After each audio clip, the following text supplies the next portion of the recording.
जिस पर ऐसी अलामतों को ज़बर करने से ज़बर की आवाज़ ऊपर को जाती है, यह आवाज़ खुलकर ऐसी अलामत ऊपर लगाई जाती है। मसलन अब, रब, जब, तब, नाम। नेक्स्ट ज़बर ज़ेर। जिन हरूफ पर ऐसी अलामत हो उसको ज़ेर कहते हैं। ज़ेर की अलामत नीचे लगाई जाती है और ज़ेर की आवाज़ नीचे को जाती है। मसलन इक़रार। जिन हरूफ पर ऐसी अलामत हो उसको पेश कहते हैं। ये अलामत उसको पेश कहते हैं।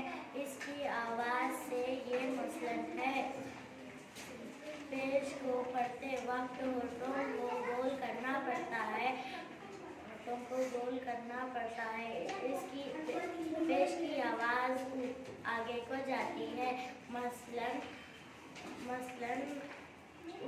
उल्लू, उजाला, नेक्स्ट जिन हरूफ पर ऐसी अलामत हो इसको तस्दीर कहते हैं। ये अलामत हुर्फ के ऊपर होती है।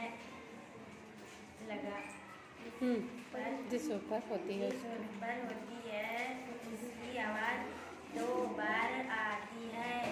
मसलन मोहब्बत, चक्कर, लड्डू, डब्बा करना। नेक्स्ट ये मद की अलामत है। मद के मायने खींचना, ये लंबा करना है। ये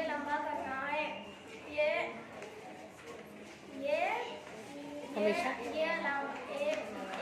अलामत है। ये हमेशा अलीफ के मायने साथ आता है। इसकी आवाज़ ऊपर को जाती है। मसलन आज, आप,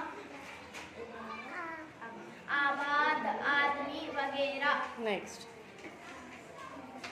जिस हरूफ पर ऐसी अलामत हो वो नून ना हो। जिस हरूफ पर ऐसी अलामत होती है वो नून होने के बावजूद नून की आवाज़ देता है। मसलन फौरन, तकरीबन। मसलन शाबाश।